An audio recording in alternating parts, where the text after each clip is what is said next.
Abra sua Bíblia, por favor, em Mateus, no capítulo 6. Nós vamos ler o verso de número 13. Chamo sua atenção para este versículo, para pensarmos sobre Teu é o reino e o poder. Teu é o reino e o poder. Mateus 6, verso 13.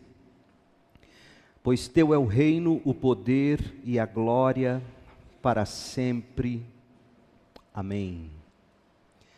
Esta é a conclusão da oração do Pai Nosso, da oração que o Senhor nos ensinou. É o que os teólogos chamam de doxologia. Pois Teu é o reino, o poder e a glória para sempre. Amém. Assim como a música é capaz de expressar toda uma gama de sentimentos humanos, através da música, da melodia, da letra, da poesia, a oração do Senhor cobre toda uma gama de preocupações com as quais a vida confronta diariamente os crentes. Observe comigo, veja comigo as partes desta oração que nós já estudamos, mas que sempre é bom voltarmos a elas para nós entendermos de fato como Jesus está nos ensinando a orar. Esta oração, de forma geral, ela é dividida em duas partes e a sua conclusão. A primeira parte, a primeira metade da oração do Senhor, vai do verso 9 ao 10. E nós vemos o seguinte, nós vemos Jesus nos ensinando sobre louvor de uma forma indireta. Louvor pela redenção que Deus nos dá. Aí ele nos ensina a orar assim: Pai. Só chama Deus de Pai quem foi redimido por Jesus. Então existe aqui louvor pela nossa redenção. Pai. Existe aqui gratidão pela comunhão que nós temos na família de Deus. Pai, e como é que é o pronome? Nosso. Existe uma família, nós somos a família de Deus. Existe gratidão, portanto, pela redenção, Pai. Pela comunhão na família de Deus, Pai Nosso. Existe adoração pela grandeza, pela transcendência de Deus, Pai Nosso que estás no céu. Existe também zelo pela glória de Deus. Santificado seja o Teu nome. Existe anseio pelo triunfo do reino de Deus. Venha a nós o Teu reino. Existe consagração total a Deus. Seja feita a Tua vontade, assim na terra como no céu. Perceba, portanto, nesta primeira parte da oração de Jesus, que em termos da análise comum dos elementos que a gente julga dever constar numa oração, nós temos tudo aqui. Nós temos louvor, nós temos adoração, nós temos gratidão, nós temos ação de graças, nós temos consagração, nós temos súplica. Jesus coloca aqui para nós todos os elementos necessários e importantes para a vida de oração. Na segunda metade da oração, que vai do 11 até a primeira parte do verso 13, nestas súplicas da segunda metade da oração de Jesus, nós encontramos fé, a necessidade de fé ou de confiança em Deus. Fé ou confiança em Deus para suprir nossas necessidades materiais. Afinal, Jesus nos ensina a orar dizendo: dá-nos hoje o pão para este dia. Quem ora assim, ora com fé, ora com confiança. Fé e confiança, ou a necessidade de arrependimento pelos pecados, perdoa nossas dívidas. Então você tem confiança na provisão de Deus, você tem arrependimento pelos pecados, você tem renúncia ao pecado, quando ele diz assim: assim como nós perdoamos os nossos devedores. Você tem também a admissão de fraqueza diante das forças dos nossos inimigos espirituais, porque Jesus nos ensina a orar dizendo: e não nos deixes cair em tentação, mas livra-nos do mal. Veja como essa oração é completa em cada uma de suas partes. E aí vem a conclusão.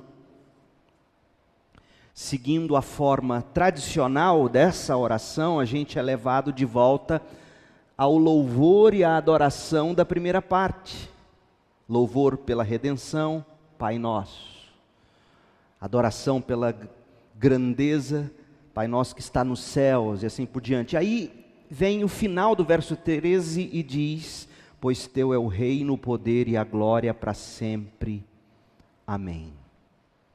Se você tem uma Bíblia boa, em algum lugar aí você tem alguma nota de rodapé dizendo para você que essa parte, pois teu é o reino, o poder e a glória para sempre, essa parte não está nos manuscritos mais antigos do Novo Testamento.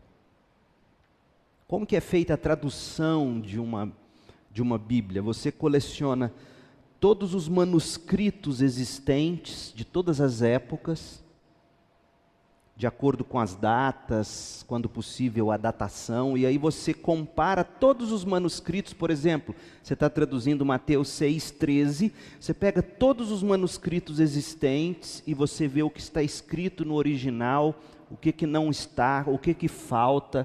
Em algum manuscrito uma palavra vai estar apagada, no outro vai estar rasgado e não contém ela. É como você pegar uma Bíblia velhinha com página rasgada, sabe? E é quando você pega os manuscritos mais antigos que contém Mateus 6, essa parte, pois teu é o reino, o poder e a glória para sempre, amém, ela não aparece. E aí alguns questionam, Jesus teria mesmo dito isso no final da sua oração? E a propósito, essa expressão aqui é uma doxologia. O que é doxologia? É do grego, é a junção de duas palavras, logia mais doxa. Significa, é o ato de você louvar a Deus pela glória dele. Doxologia, o ato de alguém colocar em palavra, logia, a glória, doxologia. Então, como é que eu interpreto e acho que nós devemos interpretar isso? Teria sido, sim, plenamente possível o Senhor Jesus dizer: pois teu é o reino, o poder e a glória para sempre. Pode não estar essa parte nos manuscritos mais antigos, mas está de acordo com a melhor tradição do cristianismo. A Bíblia é repleta de doxologias, ou de palavras de louvor e adoração pela glória de Deus. E aí, quando você toma essa parte como sendo algo plenamente possível de ter sido dito pelo Senhor Jesus, você descobre algo muito importante sobre oração e sobre louvor. Na devoção pessoal do cristão, o louvor e a oração andam juntos. Louvor e oração crescem um do outro. Louvor e oração conduzem um ao outro. Louvor e oração atiçam um ao outro. Por exemplo, você sente uma necessidade, então você ora. E ao ter sua necessidade atendida, você louva. Então, necessidades sentidas e necessidades satisfeitas são a fonte tanto da oração, você tem uma necessidade e ora, como do louvor, sua necessidade é atendida e você louva. E aí, quem Deus é, o que Deus fez, o que Ele faz, o que Ele prometeu fazer, é a base de apoio da nossa esperança naquilo que a gente tanto precisa da parte dEle. Então, Quanto mais a gente louva, mais vigor a gente encontra para orar.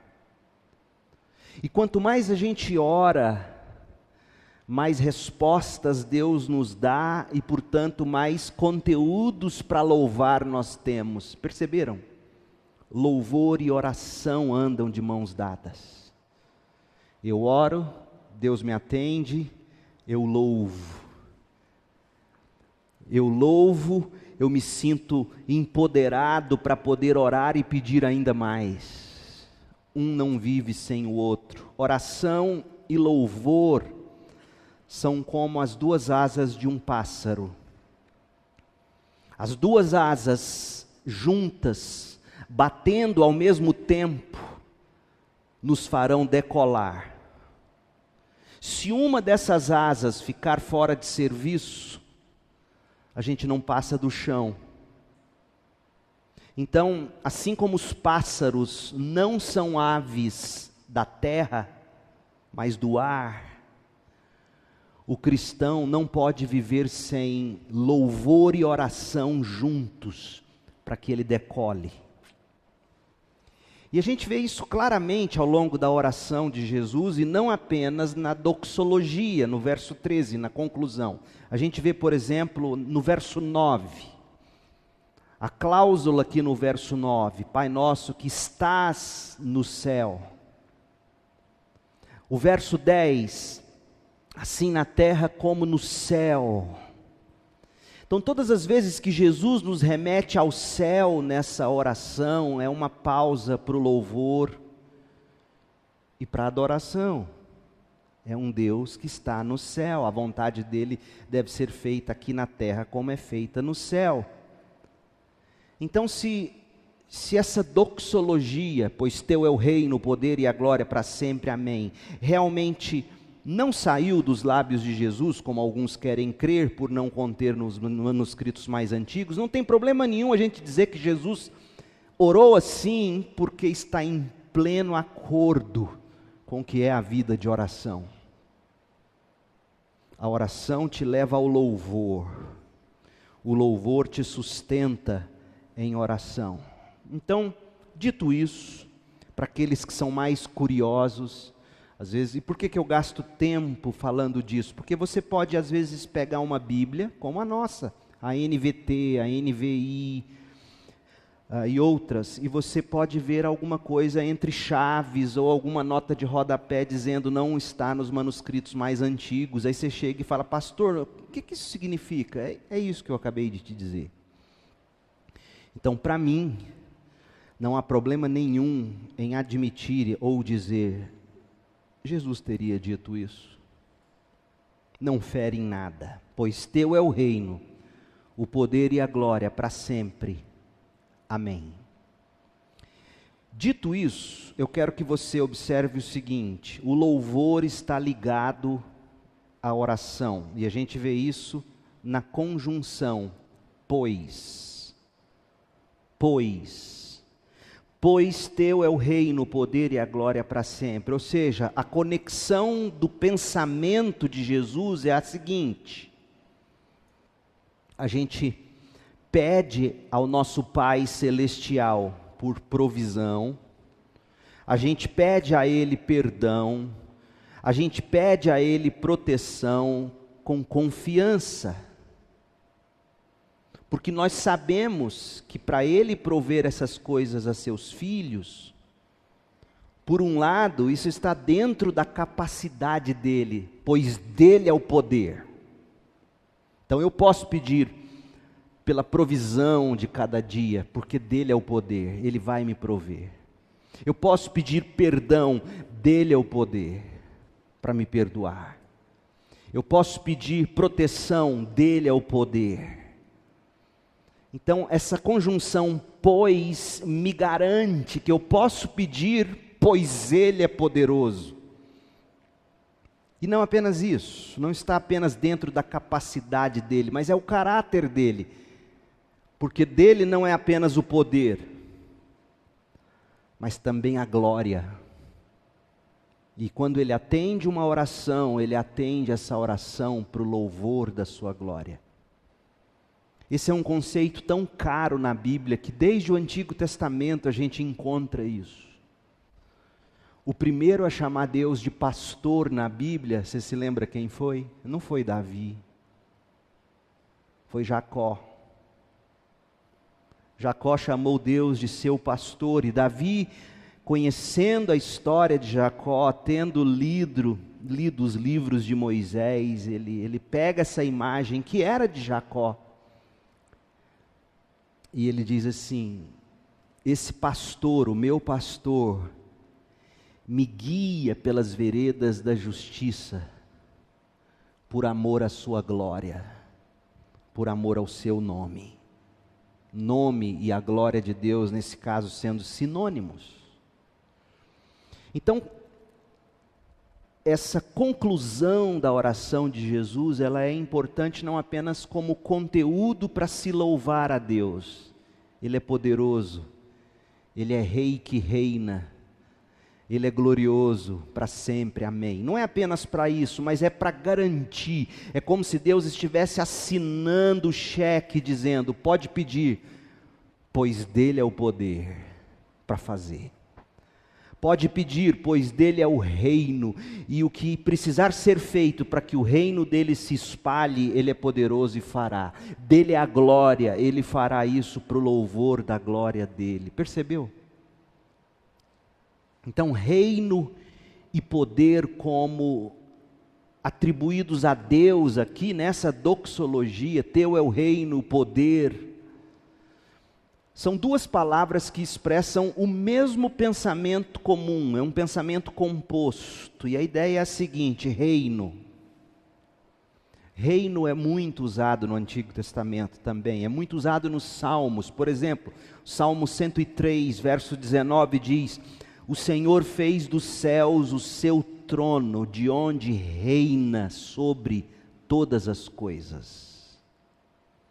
Reino, portanto, denota o domínio abrangente de Deus sobre a criação. Não existe um milímetro sequer, um nanomilímetro sequer neste universo criado por Deus, sobre o que Deus não reine. O trono dele está nos céus, de onde ele reina sobre tudo, sobre todos. A grande tragédia na escola que nós vimos hoje nos jornais, 8 mortos, 2 jovens se suicidando, nada disso foge do domínio, do reino, do poder e da glória de Deus. Nada disso. Satanás não aceita isso. Satanás não aceita que o Senhor seja rei nesse sentido básico e abrangente. Satanás, na verdade, adoraria que nós descartássemos essa doxologia, falando: não, ela não é importante, ela é falsa. Não, para que dizer, pois teu é o reino, o poder e a glória para sempre? Para quê? Mas os cristãos entendem que ela é fundamental. Porque a gente só tem condições de chegar a Deus para pedir qualquer coisa, porque Ele é rei e tem um reino. E Ele quer que esse reino se espalhe. E Ele é poderoso para fazer todas essas coisas, para que no final Ele receba toda a glória. A gente gosta de bater no peito e dizer assim: nós batistas somos uma democracia. E eu digo, acho que não. Na verdade, nós somos uma monarquia, nós temos um rei. Cristo é o rei dessa igreja. Cristo é o soberano. Numa democracia, como é que você elege um governante? Você ouve as ideias dele e aquilo que mais agrada a maioria, elege ele. Agora pense no nosso Deus e Rei Jesus Cristo. Não é tudo o que Ele diz que a gente se agrada, e Ele continua sendo Rei. Então, a melhor maneira de nós nos expressarmos é não buscarmos a linguagem corriqueira da política. Porque se nós quisermos usar alguma coisa, na verdade, nós somos súditos de um rei. Dele é o reino, dele é o poder, dele é a glória. E porque ele é rei poderoso e glorioso, eu posso orar e pedir todas as coisas. O poder de Deus é o domínio real que o reino de Deus demonstra. Não é um poder arbitrário. Não é o poder como de um tornado, ou de um furacão, ou de um elefante desastrado dentro de uma loja de cristais. Não é o poder de um ditador sem escrúpulos. Mas é um poder que é guiado por uma bondade infinita, indescritível, inigualável, por um amor insuperável. Um poder que age para triunfar com seus propósitos, para a glória dele e para o bem dos que o temem. Então, quando Jesus nos ensina a orar, Pai nosso, que estás no céu, santificado seja o teu nome, venha a nós o teu reino, seja feita a tua vontade, assim na terra como no céu. O pão nosso de cada dia dá-nos hoje. Perdoa as nossas dívidas, assim como perdoamos quem nos tem ofendido. Não nos deixes cair em tentação, mas livra-nos do mal. Eu só estou orando assim porque teu é o reino, teu é o poder, tua é a glória, para sempre. Amém. Jesus está ligando oração com louvor, mas Jesus está dizendo que o meu louvor empodera a minha oração, porque eu posso louvar dizendo que Deus é rei, glorioso e poderoso. Isso que eu uso para louvar a Deus me dá fé e confiança para eu pedir. É isso que o Senhor está nos ensinando. Então, aprenda a orar, fazendo da oração a sua fonte de louvor. E aprenda a orar, fazendo do louvor a força da sua oração. A oração é a fonte do louvor, o louvor é a força da oração. E isso está mais claro do que em lugar nenhum nos Salmos. Os Salmos, nós estamos estudando os Salmos. Eu terminei hoje a mensagem de domingo de manhã no Salmo 69. E como uma oração cheia de teologia, de conhecimento de Deus, leva um salmista a louvar. E como esse louvor em troca fortalece o salmista para ele orar. Uma das funções de um pastor é ensinar seu povo a orar. Por isso que na história da igreja, e infelizmente recentemente isso foi abolido, existia na ordem dos cultos oração pastoral. E o pastor ora todo domingo nos cultos. E na medida em que ele ora, ele ensina seu povo a orar. E aí você pega homens como Martin Lloyd Jones, por exemplo, e ouve as orações dele. Algumas estão gravadas, outras escritas. Levava 10, 15 minutos a oração do Lloyd Jones. Spurgeon orava por 15, 20 minutos. E aí eu começo a dizer isso aqui, isso parece uma loucura. Imagina, domingo eu subo aqui, começo a orar e você olha no relógio, poxa, 20 minutos de oração. Mas o pastor, ele ensina a orar não apenas orando para o seu povo, ouvi-lo orando, para que ele adquira vocabulário. Um pastor ensina seu povo a orar, remetendo esse povo à Bíblia. Orando a Bíblia. E outra coisa que um pastor ensina o rebanho. O pastor ensina o rebanho a morrer. Como morrer? É sério isso. A história da igreja, os documentos dos homens de Deus mostram isso claramente para nós. As preocupações deles. E aí na providência de Deus eu fiquei tão feliz, porque domingo agora, os 2 textos bíblicos que eu tenho que expor para a igreja, o da manhã me ensina a ensinar vocês a orar no sofrimento. Salmo 69. E à noite, João 8, de 48 a 59, é Jesus falando da morte. E eu falei, meu Deus, coisa linda, de manhã o Senhor vai me ajudar a ensinar a igreja a orar. À noite o Senhor vai me ensinar a igreja, o seu rebanho, como morrer. E o tema da noite será: você não verá a morte. Jesus está aqui nos ensinando a orar. Orar para viver e orar para morrer. Então, no meio da noite, quando você perder seu sono, e muitas vezes você vai perder seu sono, se não perdeu ainda, é porque você não viveu bastante. E minhocas ficarem andando na sua cabeça. Ore o Pai Nosso, meditando em cada palavra. Pai Nosso, que estás no céu. Até o fim, pois teu é o reino. Orou o Pai Nosso, ore um salmo. Recite um salmo, medite num salmo.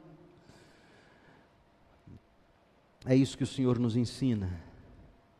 E minha oração é que você saiba utilizar-se destas palavras, pois teu é o reino e o poder. Não apenas como conteúdo para o seu louvor, como fonte para o seu louvor, mas como força para a sua oração, porque você só pode pedir o que Jesus te ensinou a pedir, porque Ele tem um reino e é poderoso. E eu concluo repetindo, para ficar na sua cabeça: a oração é a fonte do seu louvor.